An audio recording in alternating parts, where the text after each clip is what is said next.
Bonjour et bienvenue dans Milkshaker, le podcast qui agite les idées reçues sur l'allaitement. Je suis Charlotte Bergerot-Palisco, je suis la maman d'un petit garçon de 2 ans que j'ai allaité durant 1 an et je suis la créatrice de ce podcast. Dans la vie, je suis ostéopathe spécialisée en périnatalité. Je m'occupe des femmes en général, de leur désir de grossesse à leur postpartum, des bébés et des enfants. J'accompagne spécifiquement certaines problématiques d'allaitement en libérant les bébés des tensions qui les empêchent de téter correctement, permettant un allaitement serein pour la mère et l'enfant. Au fil des consultations, je me suis rendu compte que le principal frein à l'allaitement, c'était le manque d'informations, de partage d'expériences et de vécu dans une société où l'allaitement n'est pas une norme. Je vous propose donc d'interroger avec moi des mamans et des papas sur leurs expériences, mais aussi de vous informer auprès de professionnels spécialisés en allaitement. Mon objectif est simple, vous informer, vous donner les clés pour faire des choix en conscience, banaliser l'allaitement sous toutes ses formes, vous le rendre plus accessible, plus facile et alimenter ce fameux village dont on a tant besoin pour élever un enfant. Églantine alias Docteur Doudou est médecin généraliste et la maman de 2 enfants. Son premier allaitement n'a pas connu la crise, facile et serein du premier au dernier jour. Alors quand l'éventualité d'un deuxième allaitement s'est présentée, pas de doute, Églantine allait allaiter sa fille et s'est projetée tout de suite. Et pourtant, après des démarrages somme toute assez simples, ce deuxième allaitement va quelque peu la secouer. Et cela commence avec une frénotomie suivie d'une première, oui je dis bien première grève de tétée. Une grève de tétée, c'est quoi ? C'est quand votre bébé ou bambin, de son propre chef, décide de ne plus téter sur une période donnée. On pourrait croire à un sevrage catégorie facile, et à partir d'un certain âge cela peut être le cas, mais dans l'histoire d'Églantine et de sa fille, ce sont bien des grèves et non sollicitées. Alors pourquoi mon bébé s'arrêterait subitement de téter ? Ça dure combien de temps cette histoire et comment est-ce que ça s'arrête ? Voici l'histoire d'une maman qui coûte que coûte souhaite que son bébé reprenne le sein et cherche à mettre fin à ses grèves de tétée. Et croyez-moi, ce n'est visiblement pas de tout repos. Place à Églantine, sa fille, leurs aventures et mes aventures lactées. Salut Églantine, bienvenue dans Milkshaker. Salut Charlotte. Églantine, merci d'avoir accepté de répondre à mes questions. Je t'ai contactée pour que tu me racontes ton expérience puisque j'avais vu passer dans tes posts tes retours d'expérience autour des grèves de tétée de ta dernière fille. Et donc, je voulais que tu me racontes ton expérience. Alors, vas-y, d'abord, comme tout le monde, je te propose de te présenter. Qui es-tu ? Combien as-tu d'enfants ? Et qu'est-ce que tu fais dans la vie ? Je m'appelle Églantine, j'ai 37 ans, je suis médecin généraliste. J'ai 2 enfants, un petit garçon de bientôt 5 ans qui a été allaité un peu plus de 2 ans et demi et une petite fille qui va avoir 21 mois et qui est toujours allaitée. Ok. Églantine, donc tu es médecin généraliste, comme tu le disais. Est-ce qu'avant d'allaiter, tu avais une idée bien précise de ce que c'était l'allaitement ? Est-ce que pour toi, c'était quelque chose d'important ? Est-ce que tu avais des connaissances à ce sujet-là ? Comment tu as démarré tes expériences d'allaitement ? Alors non, pas du tout. J'avais pas de connaissances particulières. C'est pas beaucoup enseigné en fac de médecine. Et donc, ça a démarré très, très simplement avec mon premier petit garçon dont j'ai accouché par césarienne. Et j'ai eu la chance d'avoir une conseillère en psychopérinatalité et en lactation qui était avec nous le jour de la césarienne et donc qui a été là pour m'aider pour démarrer l'allaitement et puis pour m'aider aussi à traverser le choc de la césarienne et pour me donner toutes les informations sur l'allaitement à la fois en tant que maman et en tant que futur médecin. Et ce jour-là, elle s'est pas trompée de cible puisque ça a été un peu une révélation pour moi. Au début, comme tout le monde, j'ai commencé l'allaitement. Je pensais même pas continuer à la reprise du travail. Et puis les mois se sont écoulés et voilà, je me suis aperçue que je voulais pas arrêter. D'accord. Alors comment elle s'est passée cette première expérience d'allaitement ? Est-ce que c'était un allaitement fluide ? Est-ce qu'il y a eu des soucis au démarrage ? Donc pour mon fils, pour l'aîné, ça a été vraiment un allaitement très fluide, très serein. Il a tout de suite très bien tété. C'était ce qu'on appelle un drogué du sein, puisque D'accord. le sein servait vraiment à tout avec lui, voilà, jusqu'à un âge assez avancé. Et paradoxalement, il s'est sevré tout seul. Alors j'étais enceinte de la deuxième, donc évidemment la grossesse a un petit peu aidé, puisque quand j'étais enceinte, progressivement le lait s'est tari. Mais voilà, alors que c'était vraiment un vrai drogué, il tétait toute la nuit, dès qu'il se passait quelque chose dans sa journée, maman tété. Et puis en fait, bah voilà, ça s'est arrêté super sereinement aussi. C'est lui qui a arrêté de lui-même en douceur et il n'y est pas revenu ensuite. Ok, ouais, donc l'allaitement, un peu comme on le souhaite, ça démarre bien, c'est fluide et le jour où on Ouais, veut arrêter, finalement, ça se passe sans encombre. exactement. Aucune crevasse, aucune plaie, aucune morsure, rien du tout. Voilà, et du coup, je trouvais ça vraiment extrêmement pratique parce que c'était le tout en un de la maman, le tout en un de la puéricultrice, si je puis Ouais. dire, puisque ça servait vraiment à tout. Ok, génial. Alors, du coup, comment t'as abordé ce deuxième allaitement? Tu t'es dit, allez, easy peasy, tout va bien se Ah oui, passer, j'allaite une deuxième fois. exactement. Mon deuxième enfant, donc je ne sais pas que c'est une petite fille, mais voilà, pour ma petite fille, déjà même, je me demandais si ça allait pas, il y allait pas y avoir de co-allaitement, puisque au début de la grossesse, l'aîné était encore et qu'il était encore bien accro. Ça me faisait pas peur. Je partais même pour un co-allaitement qui ne s'est jamais passé, mais voilà, c'était pas grave. En tout cas, pour la deuxième, oui, j'y allais conquérante, bille en tête, en mode voilà, je suis une super maman allaitante, tout va très bien se passer. De toute façon, il suffit juste d'offrir le sein à la demande et puis après c'est bon, c'est parti. Donc voilà, extrêmement confiante, avec le papa aussi. Du coup, on était d'accord pour repartir sur ce même mode d'allaitement vraiment à la demande, avec le cododo, les tétées nocturnes. Aucun problème. Le grand aussi, ça ne lui posait pas de problème que le nouveau bébé tète. On lui avait bien expliqué que ça prendrait du temps, etc. Mais voilà, c'était vraiment une évidence et j'étais sûre que ce serait aussi facile que pour le premier. Et alors, la vie t'a réservé autre chose cette fois-là. Évidemment, voilà, comme on peut s'en douter, ça s'est pas du tout passé comme ça. Alors, raconte cette fois-ci comment ça s'est passé au démarrage, déjà. Ah, alors, au démarrage, bien. Par contre, voilà, rien à dire au démarrage, hein. Tout de suite, la prise de poids a été bonne le premier mois, pas de crevasse, pas de plaie. Une lactation très importante, aussi importante que pour l'aîné, alors qu'on m'avait dit que pour un deuxième enfant, comme les seins, les glandes mammaires étaient un peu plus entraînées, entre guillemets, Mm. c'était possible que j'ai moins de lait au départ. Ouais. Et ben pas du tout. Donc voilà, j'ai découvert vraiment ce que c'était aussi l'hyperlactation. Alors je sais que tu en as beaucoup parlé aussi dans des précédents podcasts, mais, Mhm. euh, mais voilà, donc énormément de lait. Tu dégoulinais de Euh, partout. je dégoulinais, je trempais, voilà, le lit, la turbulette, l'enfant, le pyjama, mon propre pyjama. C'était voilà, et ça a quand même duré plusieurs semaines, alors qu'on dit souvent c'est le premier mois ou éventuellement on est en hyperlactation. Enfin, voilà, pour que la lactation se lance bien. Moi, ça a perduré cette hyperlactation. Euh, Après, mais sinon en soi, voilà, c'était évidemment toujours de l'allaitement à la demande. Alors je la trouvais un peu moins accro Ouais. que l'aîné quand même. Mais voilà, ça se passait bien. Du coup, aucun problème de production. J'ai repris le travail en tirant mon lait. Les difficultés ont commencé avec la reprise du travail puisqu'elle prenait très peu, voire elle refusait le lait dans n'importe quel contenant, hein. Elle Ah. était gardée chez la nounou, donc elle avait 4 mois et demi quand j'ai repris. Et ça n'avait pas été le cas avec ton fils. Ton fils, il avait accepté, là, quand tu avais repris le Oui, travail, de il prendre. avait accepté. Alors on avait pris un biberon spécial allaitement avec un débit très lent. Et en plus, lui, j'avais repris vraiment à plein temps. Il était plus petit. Il avait 3 mois, j'avais repris à plein temps et il prenait bien son biberon, nickel. Bon, il se rattrapait la nuit, bien sûr, mais ça se passait bien. Et puis pour la deuxième, voilà, on a essayé plusieurs biberons, plusieurs contenants. La nounou a un peu galéré aussi. Et la courbe de poids a tranquillement commencé à stagner vers Mhm. les 4 5 mois. Déjà, c'était pas un gros bébé à la naissance, 2,9 kg. Voilà, Ouais. ouais, voilà, ça a commencé tranquillement à stagner. Donc là, je me suis un petit peu je me suis affolée, non, mais j'ai commencé un petit peu à m'y intéresser de plus près.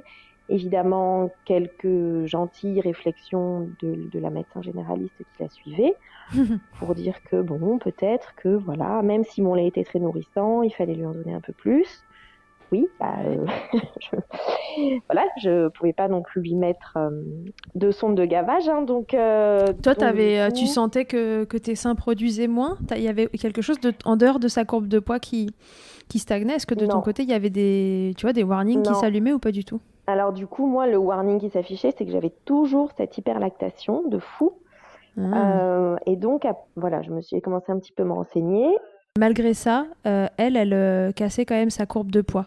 Ouais, Elle elle stagnait. cassait un peu. Et donc, c'est là où je me suis dit, enfin, j'ai commencé à me renseigner et j'ai appris que les hyperlactations, ça pouvait être aussi le reflet de mauvaise prise de sein. Et du coup, que ce soit en fait une hyperlactation qui vienne compenser Mhm. la mauvaise prise de sein et la prise insuffisante de lait. Donc du coup, j'ai commencé à me renseigner. J'ai été voir une chiropracticienne, un chiropracteur, je ne sais pas. Ouais. Une chiropracteur ou On praticienne qui dira était une chiro pour les intimes. la seule spécialisée sur les freins, les fameux freins restrictifs de langue qu'on ne voit pas et auxquels personne n'est formé. En tout cas, Ouais. c'était la seule qui était formée sur le département, qui m'a confirmé qu'il existait effectivement des freins restrictifs type 4, des freins de joue aussi. Donc, on a d'abord travaillé plusieurs fois en séance, elle a travaillé plusieurs fois en séance pour essayer de lever les tensions, pour essayer de faciliter l'allaitement. C'est vrai que ça allait mieux, mais c'était pas encore suffisant. Elle m'a proposé du coup une frénectomie, avec pareil, un des 2 seuls spécialistes vraiment en France. Donc, moi, c'était celui d'Aix-en-Provence. Mhm. Il y en a à Paris et puis voilà, l'autre à Aix-en-Provence. On y a été pour faire la frénectomie. Donc, elle avait 5 mois et demi. On habitait à 2h30 en voiture, 2 heures en voiture, on y est allé. Et puis voilà, ça s'est bien passé. Elle a tété tout de suite après, elle a tété dans la voiture au retour avec la fameuse position tété voiture, là où on se prend le cosy Ah oui. dans les, dans les côtes et on se dit si on a un accident, là j'ai la rate qui éclate et j'y passe, mais c'est pas grave. Considération de médecin généraliste. J'ai la rate qui éclate. Super. Rentrée à la maison, donc à 4h30, moi j'étais bien fatiguée, j'ai dit allez, on va faire notre petite sieste, tété sieste là. Mhm.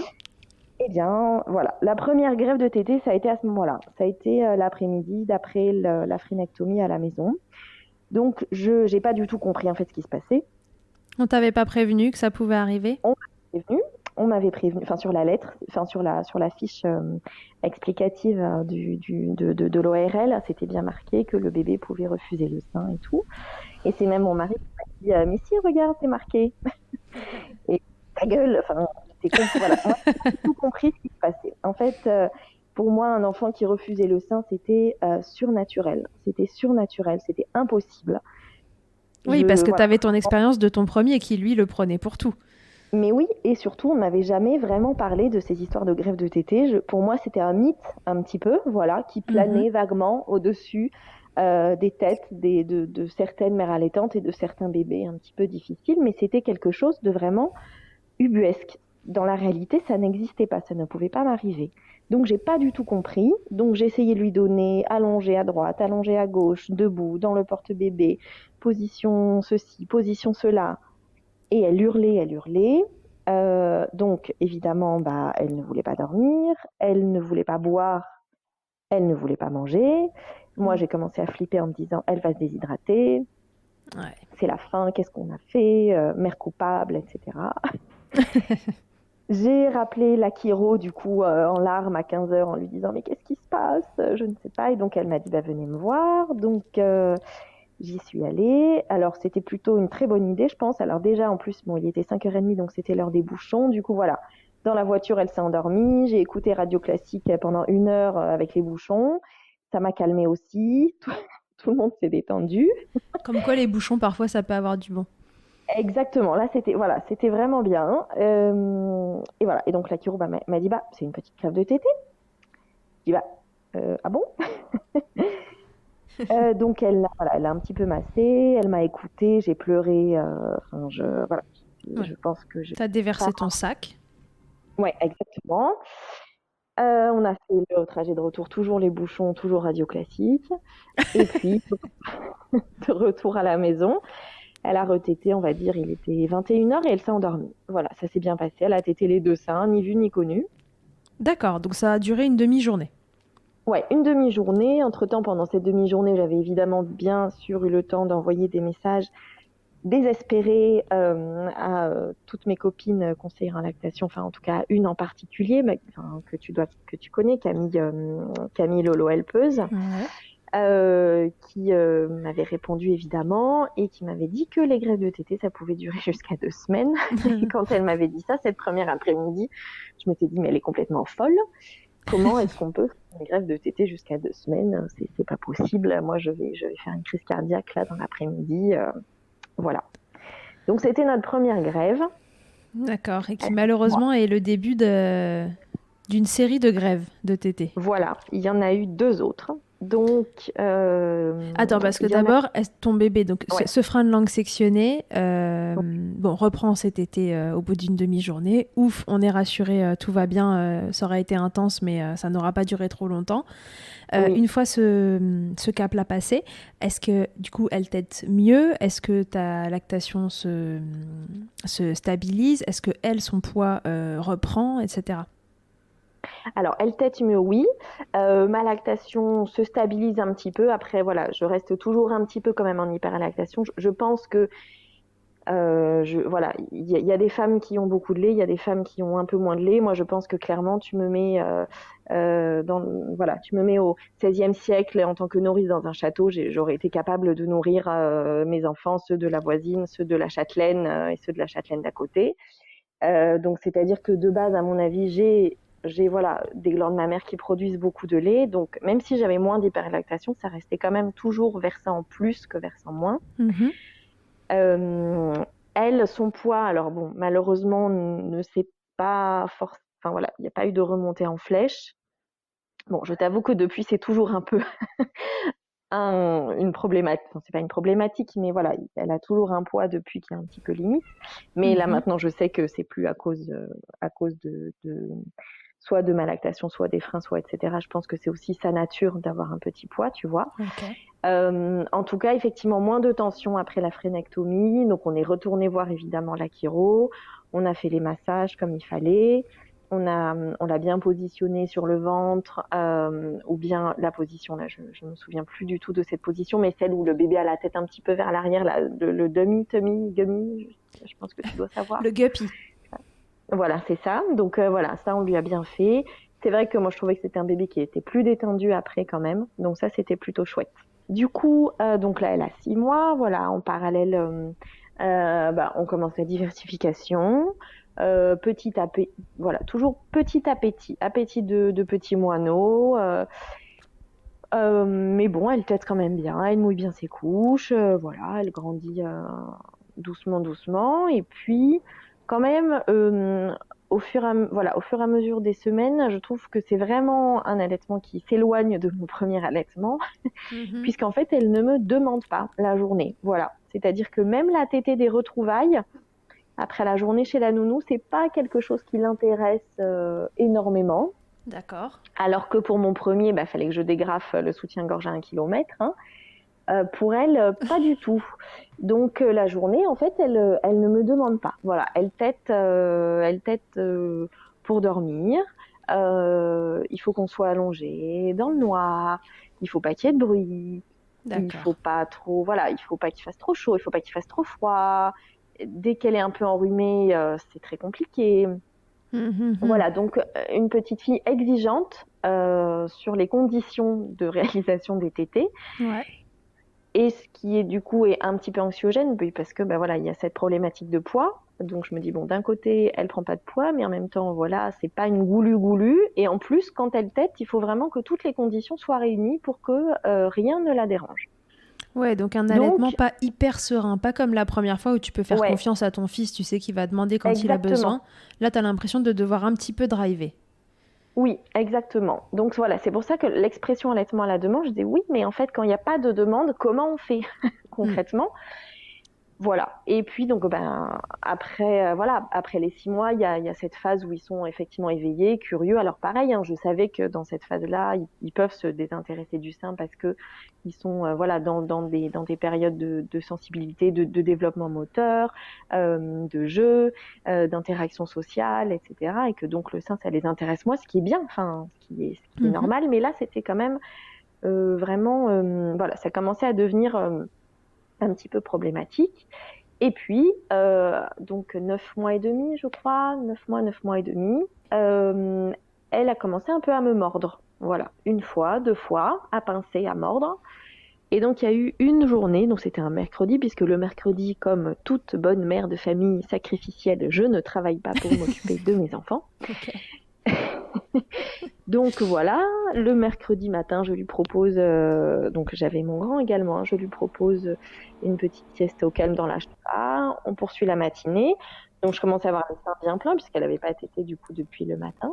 Ouais. On déjeune, arrive la sieste qu'on fait d'habitude toutes les deux au sein pendant que le grand regarde un dessin animé, puisque comme toute bonne mère, je mets le grand devant un dessin animé pour pouvoir faire la sieste avec le bébé. Bien sûr. Euh, Jusque-là, mais tout pas va bien.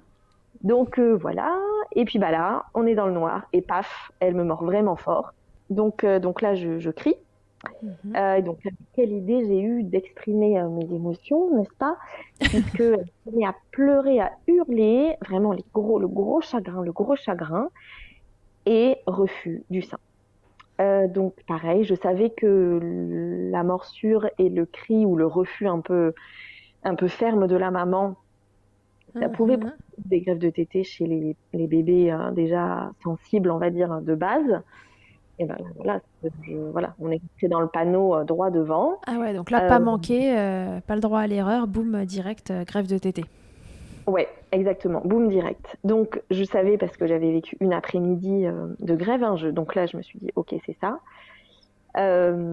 Mais pareil, cette espèce de vague d'angoisse complètement irrationnelle que j'ai ressenti à la seconde même où elle a refusé le sein et où j'ai compris on rentrait dans une phase de grève. Voilà, Mhm. je me suis sentie vraiment très très mal. Tu t'en voulais, du coup? Donc non, je m'en voulais pas parce que quand D'accord. même parce que mince quoi, parce Bah que parce j'avais que le droit de mince, tu crier t'es quand fait même. bouffer le sein, quoi. Voilà, parce qu'elle m'avait quand même vraiment fait mal. Donc non, pas de culpabilité, mais plutôt un sentiment de un peu de voilà de lassitude en me disant bah merde quoi. Enfin, J'ai le droit de crier quand on me mord, quoi. bah oui, quand même quoi. On a le droit de dire non ou de crier. Bon voilà. En plus, c'était un cri qui était enfin, instinctif. Tu vois, je lui ai même pas dit non. Enfin, je l'ai même pas grondé. C'était même pas contre elle. C'était juste vraiment un cri de surprise, de douleur. Mais bon, elle évidemment avec son petit cerveau de 9 mois, voilà. Ouais, en Elle tout s'est dit bah cas. tiens une petite occasion de plus de. Non non, je rigole évidemment. Elle s'est pas dit ça. Hein. Rappelons qu'à 9 mois, un enfant n'est pas capable d'élaborer ce genre De de réflexion. manipulation. C'est pas Tout à fait. possible. En tout cas, ça l'a choquée. Tu l'as vu sur le moment Oui, elle s'est fâchée. oui, Enfin voilà, elle a eu un gros chagrin. oui. Et derrière, bah, elle a recommencé enfin, plutôt, elle a réarrêté de téter. Elle a réarrêté de téter. Donc, évidemment, j'avais les seins quand même bien pleins. Je n'avais plus de tire-lait à ce moment-là. Ah. Et donc, l'après-midi, voilà, se passe un petit peu. Alors, j'essaye une promenade en porte-bébé. Elle arrive. Ah oui, donc évidemment, elle pleure beaucoup puisqu'elle ne veut pas dormir, puisqu'elle ne veut pas téter. Eh oui. J'essaye, voilà, on va faire une promenade. En porte-bébé, elle s'endort un peu dans le porte-bébé, mais refus du sein, toujours même en dormant dans le porte-bébé. Euh, et donc, eh ben, voilà, là, je commençais vraiment à me sentir mal, puisque le soir, pareil, refus du sein à l'endormissement. Évidemment, mon mari rentre. Bon, on va pas dire que son soutien a été extraordinaire et son empathie a été extraordinaire à ce moment-là. Ok.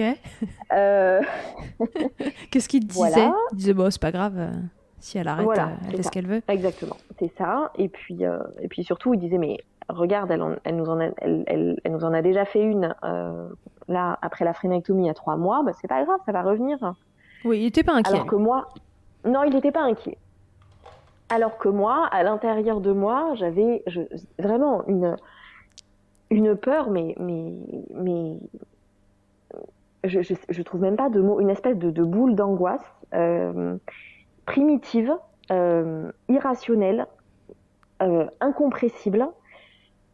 Ça me brûlait de l'intérieur. Et pourtant, j'essayais vraiment hein, de me rationaliser, j'essayais de me rassurer en disant tu sais ce que c'est qu'une grève de tétée, puisque du coup je m'étais un peu renseignée. Tu sais ce que c'est, tu sais comment on fait pour lever une grève, tu sais que ça n'est qu'une grève, tu sais qu'une grève finit toujours par se terminer. Mhm. Mais malgré tout ça, malgré tous les messages conscients et rassurants que mon cerveau humain intelligent, la partie frontale, la partie Ouais. frontale de mon cerveau essayait d'envoyer à mon cerveau reptilien instinctif, là, mon amygdale derrière, mais il n'y avait rien à faire. J'avais T'étais j'avais paniquée. vraiment des vagues d'angoisse qui me prenaient. Je me suis dit, mais c'est pas possible, je vais terminer soit à l'asile, soit il y a quelque chose qui va péter dans mon cœur, dans mon ventre. C'est pas possible, comment je vais faire? Parce que t'avais peur de quoi, tu penses? Enfin, avec du recul, tu dirais que t'avais peur de quoi? Qu'elle se nourrisse pas assez, Oui, juste qu'elle alors ne voilà. reprenne jamais à Alors, téter, et t'avais peur de devoir faire le deuil d'un allaitement à un moment où tu le voulais pas. C'était quoi en oui. fond?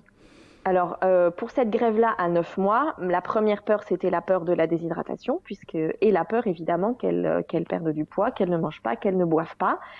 Ça, c'était vraiment la première peur. Voilà, purement Survie. organique, si je puis dire.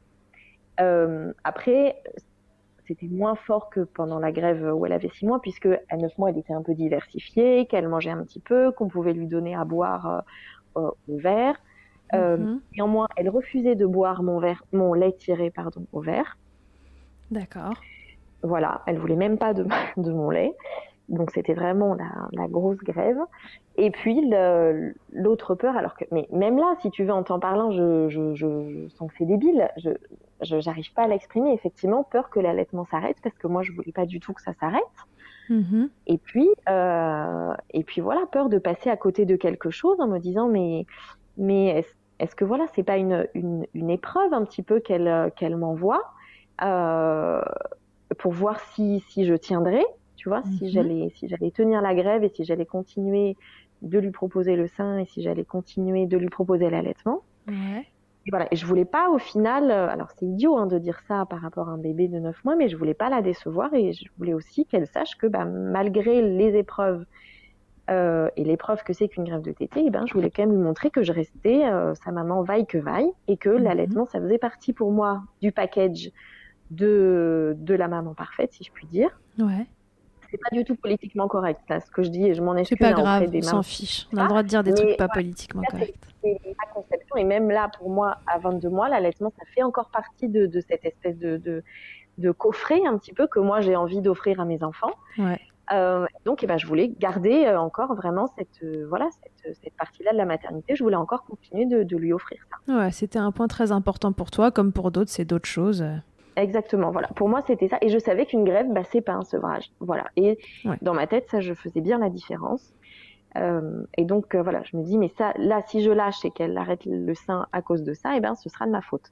Et là, pour le coup, effectivement, je me serais sentie coupable si j'avais pas essayé par tous les moyens de briser cette grève, ce que j'ai fait. D'accord. Et alors, Alors, comment t'as fait? Comment on brise une grève de tétée? alors Donne-nous tes tips, brise parce que... une grève. Donc déjà, le premier truc pour briser une grève, c'est que il faut vraiment être entouré de copines et d'amis qui vous soutiennent. Et donc d'ailleurs, si elles m'écoutent, elles se reconnaîtront. Mhm. Voilà, il faut vraiment être entouré d'un village. Et moi, j'ai ce village et je l'ai encore eu pour la seconde grève. Ouais. Il faut vraiment que tous les jours, il y ait quelqu'un qui vous envoie des messages et qui vous dise crois-y, elle va revenir, crois-y, continue, continue, elle va revenir. C'est une grève, toute grève finit par se terminer, continue, crois-y, crois-y. Voilà. Ça, c'est vraiment le premier truc. Si vous n'avez pas ça, si vous n'avez pas cette personne qui vous dit ça, donc soit ça peut être des amis par message, par téléphone, soit ça peut être votre compagnon. Alors moi, mon mari, il a été quand même un peu soutenant. C'était pas lui qui allait m'envoyer des messages pour me dire crois-y à fond, mais quand même, hein, il m'a quand même un petit peu soutenu. Ok. Mais si vous n'avez pas cette personne-là qui est là pour pallier, parce que clairement, une grève, on est dans un état second. Hein. Enfin, voilà, vraiment, moi j'ai été vraiment dans un état second. Mhm. Donc, si vous n'avez pas ces personnes-là qui sont là pour vous aider et pour vous répéter non-stop que ça va se terminer, je pense que pour moi, c'est impossible de tenir. D'accord. C'est trop d'angoisse, c'est trop de pression, trop d'angoisse. Euh, En plus, voilà, se rajoute à ça toutes les petites angoisses et tout le lot quotidien. Si on a d'autres enfants, le travail, etc. Évidemment, il n'y a pas que la grève de tétée qui est dans la journée de 24 heures, sinon c'est Bien pas trop sûr. facile. T'y croyais qu'elle allait retéter? T'en étais Alors, persuadée? il y avait des moments où j'y croyais. Quand je recevais les messages, je me disais, allez, crois-y, crois-y. Et puis, il y avait des moments où non, je me suis dit, mais là, c'est fichu. parce que voilà, elle pleurait, elle se cabrait, elle mettait sa tête, mais en même temps, elle repoussait, elle hurlait. Je devais la bercer pour l'endormir. C'était très compliqué. Donc, Mhm. elle pleurait, je pleurais, tout le monde pleurait. Et là, je me suis dit, mais c'est fichu. En plus, bah, comment on fait pour maintenir une lactation? Donc, j'ai été retournée. Voilà, donc oui, évidemment, il faut maintenir sa lactation puisque le bébé ne tète plus. Donc, je suis retournée à la pharmacie chercher un tire-lait pour Mhm. tirer mon lait. Bien sûr. Je suis retournée avec mon tire-lait sous le bras au travail pour tirer mon lait au travail. Et puis, et ben, comment on brise une grève?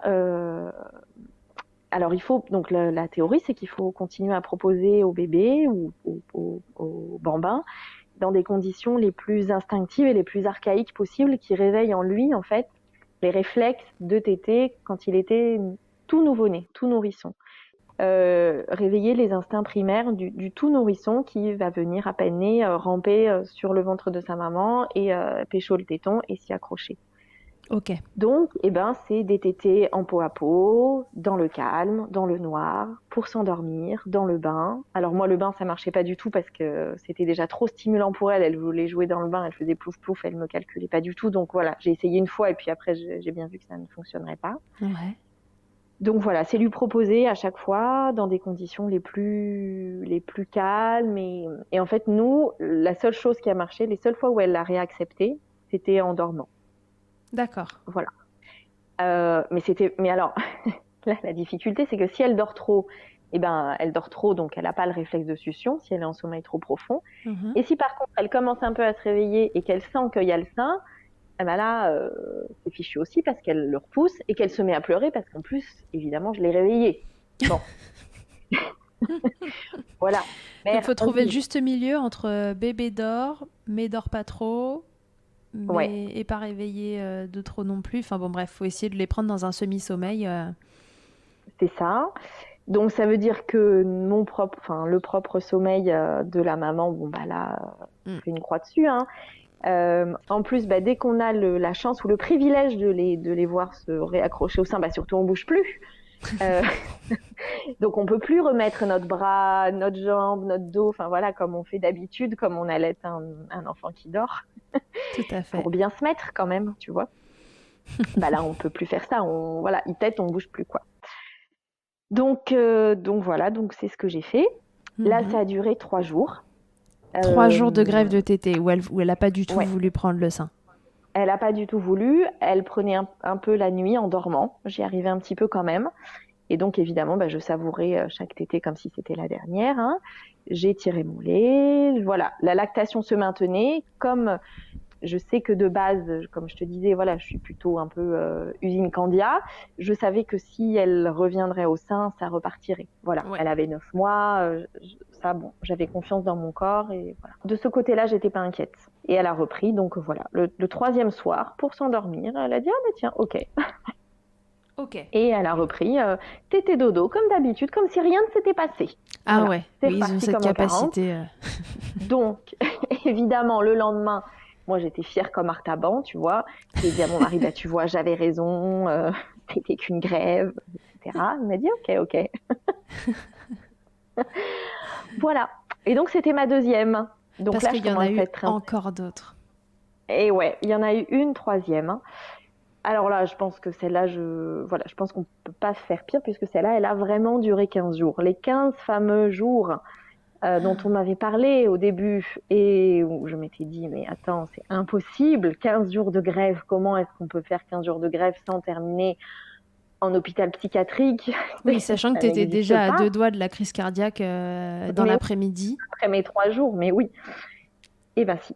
Voilà, donc là, qu'est-ce qui s'est passé? Alors là, elle était plus grande, hein, vraiment, c'était il n'y a pas très longtemps. Elle avait 18 mois et donc elle a fait la varicelle, gentiment transmise par son grand frère.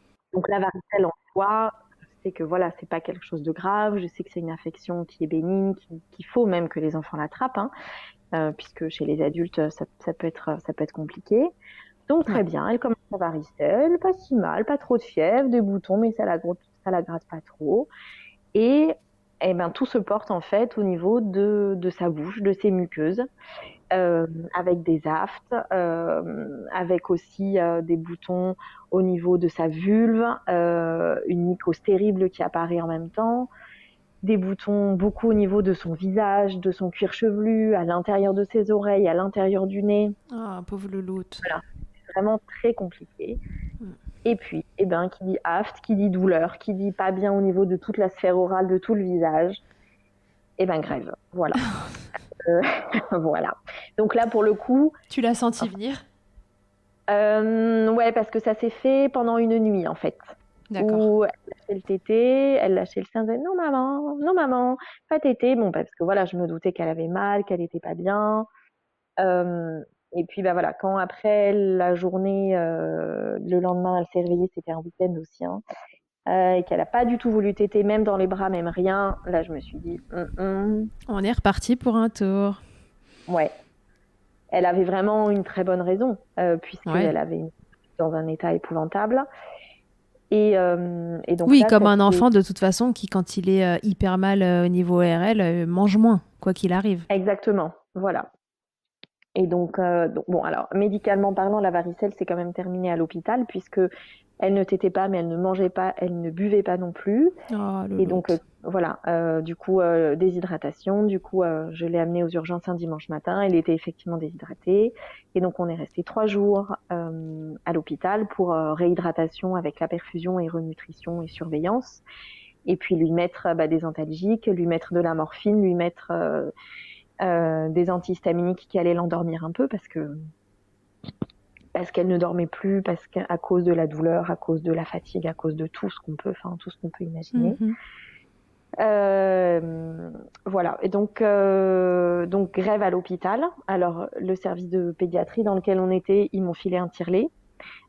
Très bien. Donc le vieux tire-lait des années 70, qui a la taille d'une machine à laver, mais qui a super bien fonctionné du coup. Voilà, donc alors en plus j'ai essayé d'expliquer un petit peu aux infirmières, parce qu'évidemment elles m'ont d'abord demandé si elle prenait des biberons. J'ai dit non, je l'allaite, mais elle est en grève de tétée, donc je ne veux pas lui donner de biberon puisque je veux qu'elle revienne au sein. Qu'est-ce que c'est une grève de tétée? Oui, tatati tatata. D'accord, il fallait leur expliquer tout ce qui se passait. Exactement. Donc ça, bon, je me suis dit au moins ça sert à quelque chose. Au moins j'ai pu expliquer ce que c'était qu'une grève de tétée. Ne jamais manquer une occasion d'informer les gens sur l'allaitement. Exactement. Au moins voilà, j'ai pu expliquer ce que c'était à d'autres personnes, en plus à des infirmières puéricultrices. Donc ça c'était Super. C'était tu milkshake à l'hôpital quoi. De quoi? Je dis tu milkshake à l'hôpital. C'est ça, c'est ça. Ah oui non, c'était presque un acte syndical. Enfin là pour le coup ça colle en plus avec la thématique de la grève, mais c'était presque une revendication. Alors elle, c'était clairement une revendication de sa part, et puis moi du coup je me suis dit allez, revendique aussi ton allaitement à 18 mois devant le chef de service et tout ça, voilà. Ok, donc, super. Bien sûr, j'ai eu droit aux questions des médecins qui sont légitimes, hein, sur mais elle tète encore, mais est-ce qu'elle mange à côté? Oui, évidemment qu'elle mange, parce que voilà, c'est sûr que quand on regarde sa courbe de poids, évidemment, elle avait perdu à cause de cette varicelle, enfin, rien qui n'allait, donc voilà. Et donc là, alors pour cette grève, ce qui me faisait peur, donc il y avait la problématique du poids, hein, puisque clairement on était dans les chaussettes au niveau des courbes. L'hydratation un peu moins, puisque là elle buvait quand même de l'eau, et enfin voilà, et si je lui avais donné du lait de vache au verre, elle l'aurait bu, hein.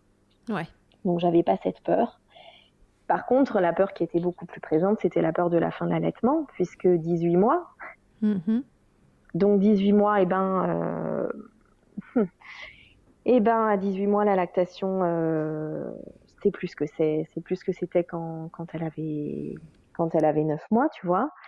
Et puis surtout la peur du sevrage, là, parce que même si je connaissais la théorie toujours, donc les 15 jours de grève et sevrage, c'est à partir de 2 ans. Mais malgré ça, je me suis dit, mais entre 18 mois et 2 ans, il n'y a pas beaucoup de mois d'écart. Donc si ça se trouve, cette grève, elle va se transformer en sevrage et elle ne reviendra pas, parce qu'elle a 18 mois, parce que j'ai une lactation plus faible, parce que voilà. Donc là, c'était plus cette peur-là qui était présente, parce que moi, j'avais toujours pas envie d'arrêter l'allaitement, même à 18 mois. C'était toujours quelque chose qui me tenait autant à cœur et qui était, voilà, et pour moi qui est source de plaisir. le fait d'allaiter. Alors ça, mon mari me l'a dit, hein, il m'a dit, mais en fait, toi, tu allaites pour toi, tu allaites parce que ça te fait plaisir à toi. Elle, si elle a plus envie, si elle aime plus ça, voilà, il faut que... Là, ce que tu fais, c'est égoïste, en fait, de continuer à lui proposer. Il comprenait pas, là, cette fois-ci. Ouais, non, là, effectivement, autant à 6 mois, à 9 mois, il comprenait, autant à 18 mois, il comprenait beaucoup moins. Quand il me voyait tirer mon lait à 21h, là, dans le salon, Ouais. il comprenait beaucoup moins. Voilà. Donc, je lui dis, écoute, la théorie, c'est 2 semaines. Laisse-moi 2 semaines, je te promets. Et encore même, au départ, je m'étais mis 1 semaine. Et puis après, j'ai rallongé à 2 semaines parce que je me suis dit, allez, c'est trop bête. La théorie, c'est 2 semaines de grève. Essaye de tenir jusqu'à 2 semaines. Voilà. Moi, c'était ça. Je me dis, tiens 2 semaines et après 2 semaines, ok, je lâche. Si elle y est parvenue d'elle-même, ok, et ben ce sera un sevrage et je l'accepterai. Mais là encore, je voulais vraiment mettre toutes les chances de mon côté et je voulais tout essayer pendant ces 2 semaines-là. Parce qu'on m'avait dit, la théorie, c'est 2 semaines et la théorie, c'est pas de sevrage avant 2 ans. Ouais, donc tu t'étais mis cette deadline. Exactement, voilà. Alors après, moi, c'était ça que je m'étais mis à moi. Hein. Enfin, c'était cette limite que je m'étais mise à moi. Évidemment, j'aurais pu dire 1 semaine et basta, j'aurais pu dire 3 jours et basta, j'aurais pu dire 1 mois, j'aurais pu dire... Ça, je pense que c'est propre à chaque mère qui subit, parce que subir, c'est vraiment le mot. Hein. À chaque mère qui subit une grève, c'est elle qui doit trouver ses limites et qui doit se dire jusqu'à quel point c'est important et jusqu'à où elle est capable d'aller, physiquement et mentalement. Alors là, mentalement, j'étais un peu mieux armée quand même, puisque j'avais réussi à vaincre, à vaincre la première grève de 3 jours. Par contre, je pensais vraiment pas que ça allait tenir 2 semaines. Là, pour le coup, j'étais vraiment... En fait, ce délai de 2 semaines, c'était plus quelque chose qui me permettait de me préparer à faire le deuil de l'allaitement. D'accord, ouais, tu t'étais un peu laissé ça comme sas de sortie. Exactement. Pour moi, c'était un sas de décompression dans lequel il y avait encore quelques tétées parfois la nuit, quand elle dormait, et où je savourais en me disant, allez, c'est ta dernière tétée. Ou allez, encore une, et c'est la dernière. Voilà. Et j'ai pu quand même me préparer à faire le deuil de l'allaitement, à faire une introspection sur l'allaitement de mon aîné, l'allaitement de ma fille, en me disant, mais regarde tout ce que tu as fait, tout ce que vous avez fait ensemble. C'est déjà très bien. Mais ça, c'est pareil. J'avais ce réseau d'amis qui étaient là pour me soutenir et pour me dire que, pour mettre en valeur tout ce que j'avais réalisé pendant ces 18 mois et qui ont aussi commencé qui m'ont permis de commencer à me préparer à un éventuel arrêt de l'allaitement. Ok. C'est pareil, si j'avais pas eu ces amies allaitantes ou non allaitantes d'ailleurs, je pense que je l'aurais beaucoup moins bien vécu, quelle que fût l'issue de la grève, qui a été, donc la grève a été levée au bout de 15 jours, donc la théorie est vraie, je la valide. 15 jours avant 2 ans, c'est possible, même chez un bébé, même chez un bambin qui est très exigeant en matière d'allaitement, voilà. Tout est possible. Dans cette grève-là, dis-moi si je me trompe, mais par rapport aux 2 premières, on a l'impression que, et tu le dis quand tu parles de tes amis qui te soutenaient, c'est comme si tu avais l'impression que cette fois-ci, elle n'allait pas revenir. Au sein, on a l'impression que tu étais plutôt en train de te préparer à la fin qu'au fait qu'elle allait reprendre l'allaitement. Oui, exactement. Donc, j'essayais de naviguer entre la certitude qu'elle allait revenir pour me donner la force de continuer à tirer mon lait, continuer à lui proposer, etc. Et en même temps, j'allais de l'autre côté, à l'autre extrême, en me disant, eh bien, c'est la fin, elle l'a décidé, c'est déjà très bien, voilà, pour me permettre de faire le deuil de l'allaitement et de me préparer à ce que ce soit terminé. Pour que au bout des 2 semaines, si elle n'était pas revenue et que j'arrête les tirages de lait et que j'arrête tout le tralala, que tu ce soit pas trop difficile pour moi. Voilà. Okay. D'accord. Et puis finalement, elle est revenue. Et puis finalement, donc progressivement, hein, par contre, elle y est revenue progressivement. Je veux dire, à partir du 11e soir, elle a redemandé un peu pour dormir. Et puis le 12e soir, elle a vraiment redemandé pour s'endormir le soir. Ouais. Voilà. Et le 13e soir, vraiment, plus la nuit, plus une tétée le matin en se réveillant, Donc, vraiment réveillée, les yeux ouverts, je me suis levée avec elle au sein qui tétait pour ouvrir les volets, aller réveiller le grand pour l'emmener à l'école. Et donc là, elle avait les yeux ouverts, elle me regardait en train de téter. Et je lui ai dit, mais regarde, écoute, tu es en train de téter là. Et cette mule, elle me regarde dans les yeux en tétant et elle me fait non de la tête. Non, mais vraiment. Je lui dis, mais si, tu es en train de téter. Elle me fait non de la tête. De manière consciente, puisqu'à 18 mois, elle savait très bien ce que c'était oui et non. Voilà. Donc vraiment le niveau d'obstination de la bestiole, hein, quand même. Hein. Elle était convaincue qu'elle têterait pas, et même en tétant, elle elle était disait convaincue et que c'était pas ça, qu'elle n'était pas en train de téter. Voilà. Donc Génial. après, j'ai arrêté de lui dire ça parce que je voulais pas l'énerver. Mais voilà. Non, on ensuite, va pas la brasser là. Là, il n'est pas question de braquer l'enfant. Je me dis non, allez, c'est bon. Elle a 18 mois, c'est aussi la phase où il commence un peu à vouloir dire non à tout, donc c'est pas grave. Elle faisait sa crise d'ado là, mais bon, donc là quand même, je me suis dit c'est gagné. Là, quand elle a tété de manière consciente, les yeux ouverts en me regardant, là, je me suis dit quand même, on est vraiment sur la voie de où elle va lever son piquet de grève et elle va revenir. Okay. Donc là, c'était le 13e jour peut-être. Et effectivement, les 48 heures suivantes, donc les 48 dernières heures de grève, elle a redemandé un petit peu. Je sens qu'elle remettait les mains dans le pull. Maman, tété. Voilà, ça revenait doucement. Et puis, l'après-midi du 15e jour, on faisait une promenade en porte-bébé. Et elle m'a demandé à téter. Voilà. Et ensuite, c'était bon, c'était reparti. Ok. Et après, il y a eu une phase à nouveau d'addiction complète où elle me demandait toutes les 10 minutes, maman, tété, mais là encore, exigence, madame ne voulait téter que dans la chambre. Donc, tété dodo, alors c'était pas forcément pour s'endormir, mais elle m'emmenait dans la chambre parce qu'elle voulait téter allongée ou téter en crapahutage. Enfin voilà quoi, elle voulait téter allongée, elle voulait pas téter dans le salon. Mais en tout cas, voilà. Et donc là, ça a vraiment duré 2 semaines. Et pareil, j'étais quand même très fière de moi et de nous, hein, puisque voilà, l'allaitement, c'est toujours quelque chose qui se fait à deux. Donc j'étais aussi très fière de nous deux après ces 2 semaines. Voilà, je lui ai beaucoup parlé pendant les 2 semaines. Voilà, parce qu'elle avait mal au départ. Enfin, c'était vraiment une grève à cause de la douleur. Donc je lui ai dit qu'elle avait su dépasser sa douleur, etc. Et après, c'était quand même très chouette. Les tétés ensuite, c'était voilà, des tétés jeux, des tétés câlins, voilà, comme quand on allait un bambin, c'était vraiment très chouette et j'étais très fière de nous.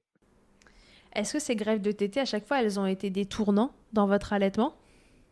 Je pense que oui. Alors pour elle, bon, je pourrais pas parler à sa place, hein. Mais moi, en tout cas, c'est vrai qu'à chaque fois, j'étais vraiment fière de nous, de moi évidemment, mais vraiment de nous. C'était quelque chose qui m'a rendue fière de notre relation et où j'ai eu l'impression que notre relation mère-fille se renforçait quand elle revenait au sein, quand de nouveau je la sentais, voilà, me refaire confiance, se laisser aller au sein. Parce que je ressentais pas ça quand elle faisait ses grèves et qu'elle s'endormait contre moi en pleurant. Je ressentais pas du tout cette même béatitude qu'elle avait, qu'elle a toujours d'ailleurs quand elle s'endort au sein ou voilà quand elle prend le sein, quand elle me regarde et qu'elle joue. D'accord. Et alors, comment t'envisages la suite maintenant ? T'as envie d'aller vers un sevrage naturel avec cette louloute ? Oui. Toujours. Alors donc mes fameuses copines là me charriaient en me disant mais tu vas voir là elle te fait grève et puis tu vas nous renvoyer des messages quand elle aura 4 ans en nous disant que tu n'arrives pas à la sevrer. Peut-être. Peut-être bien. Peut-être. Écoute, peut-être. En tout cas là, elle sort juste d'une grosse otite et d'une grosse fièvre avec le nez bien bouché. J'ai eu très peur qu'elle refasse une grève parce que le nez bouché elle n'arrivait pas à téter et elle ne m'a pas fait de grève.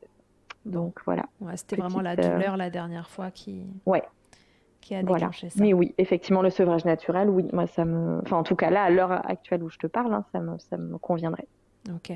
Toi, en tant que médecin généraliste et qui n'était pas plus renseigné que ça sur l'allaitement avant d'allaiter toi, qu'est-ce que ça a changé tes expériences d'allaitement dans ton métier, peut-être ?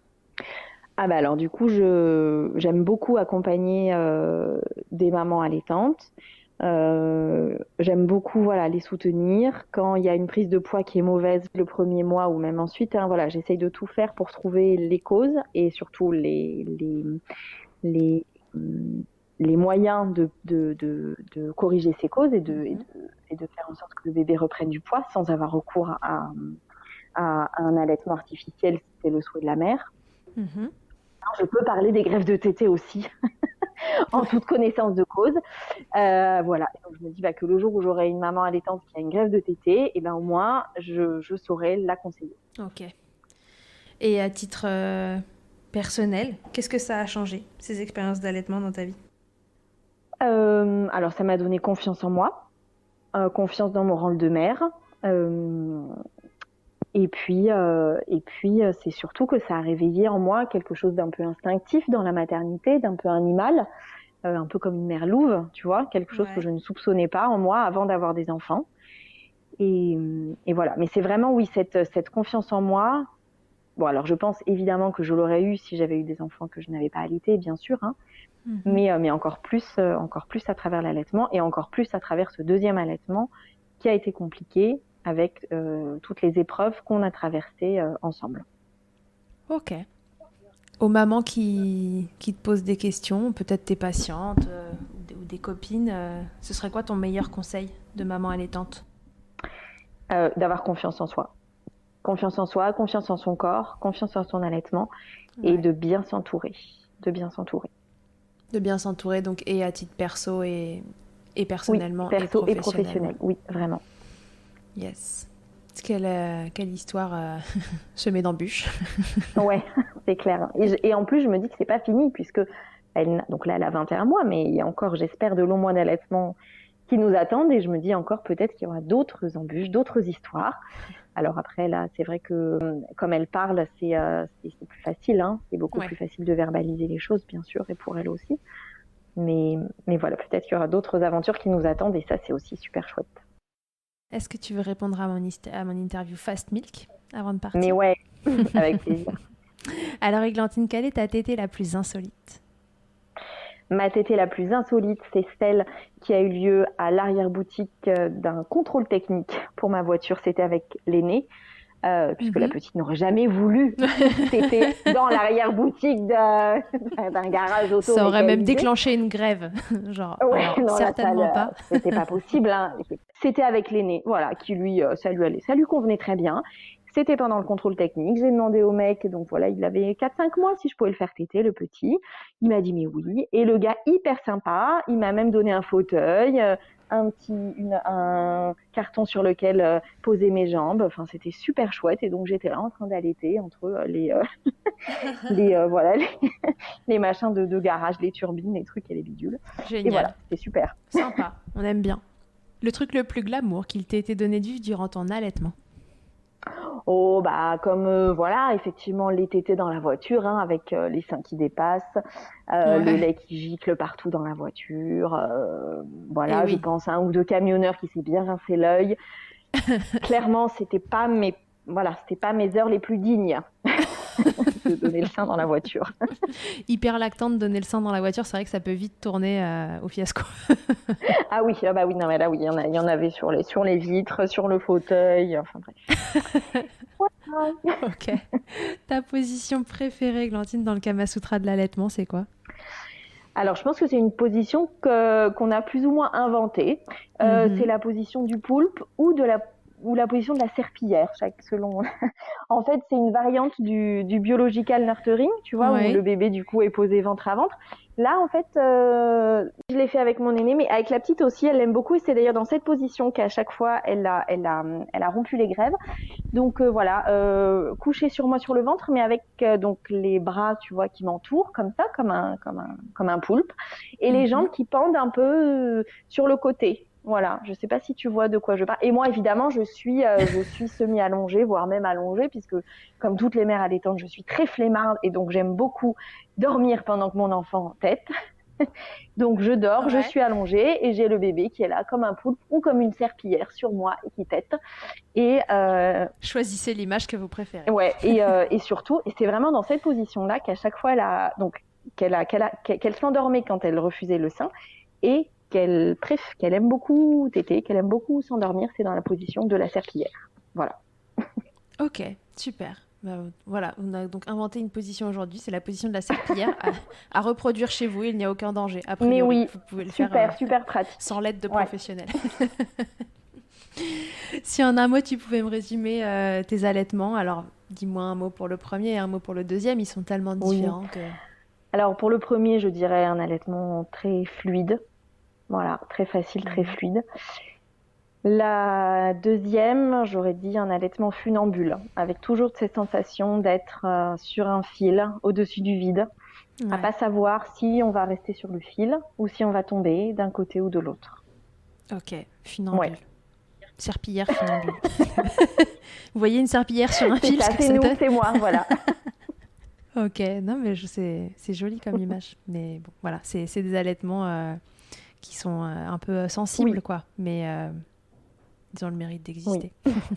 Glantine, merci beaucoup d'avoir répondu à mes questions. J'étais ravie de parler greffe de tétée avec toi aujourd'hui parce que c'est un sujet qui est pas très connu, à travers lequel je pense bon nombre de mamans finalement passent et voilà, selon les âges peuvent penser à du sevrage, tout simplement, d'un bébé qui se sevre tout seul et puis en fait non, il y a peut-être quelque chose qui les a embêtés, que ce soit physiquement, psychologiquement et qui génère cette greffe de tétée. Donc je trouve que c'était vraiment cool d'avoir ton vécu là-dessus. Tu en as eu trois différentes, 3 timings différents, à des âges différents. Voilà, je trouve que c'est un témoignage qui est super riche. Alors merci de l'avoir partagé avec tout le monde. C'est du milkshaking de qualité. Avec plaisir. Voilà, et puis si vous voulez suivre Églantine, ça se passe sur son compte qui s'appelle Docteur Doudou. Et alors, qu'est-ce que tu nous racontes sur ton compte, Églantine ? Je t'entends plus. Qu'est-ce que tu m'as demandé ? Ah, je disais, qu'est-ce que tu nous racontes sur ton compte, Églantine ? Qu'est-ce que je vous raconte ? Alors, j'essaye de pas trop vous raconter de bêtises. Non, si, j'essaye de vous raconter quelques bêtises quand même pour vous faire rire, pour vous faire sourire. Voilà, je partage mes galères, je partage quelques infos médicales. Pas d'écran avant 3 ans, voilà. Celles qui me suivent et me connaissent savent que je partage beaucoup au sujet de la protection des petits par rapport aux écrans. Non, je rigole, hein, vous avez le droit. Si vraiment vous en pouvez plus, vous avez le droit. Mais voilà, soutien, voilà. Tout ce qui est évidemment la parentalité positive dans toute sa splendeur, mais aussi le respect et l'écoute des mamans et des papas. Et puis voilà quoi, la vie qui va, qui vient, le lot quotidien. Ok, merci beaucoup Églantine pour ton témoignage encore une fois. Et puis je vous dis à tous et à toutes, à très bientôt dans Milkshaker. Merci 1000 fois d'avoir écouté cet épisode de Milkshaker. Vous pouvez suivre l'actualité du podcast sur le compte Instagram du même nom et sur mon site internet charlotte-bergerot.fr où vous retrouverez tous les épisodes mais aussi une rubrique Milk Letters constituée de témoignages écrits, un autre support pour vous transmettre toujours plus. Si vous avez aimé ce podcast, n'hésitez pas à m'aider en le soutenant. Pour cela, je vous invite à vous abonner, à laisser un commentaire, à lui attribuer 5 étoiles en fonction des plateformes ou encore en parlant beaucoup autour de vous. Je ne vous présente plus Emma et son titre I'll Be There qui continue de nous accompagner. Et je vous dis à très vite pour un nouvel épisode.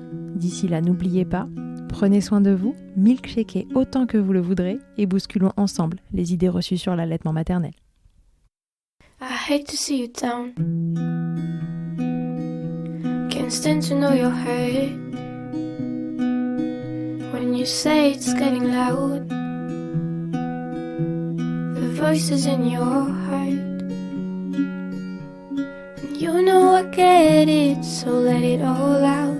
Keep your head up, your masterpiece, and I'll swear that I'll be there by your side. Text away, you know you can find me.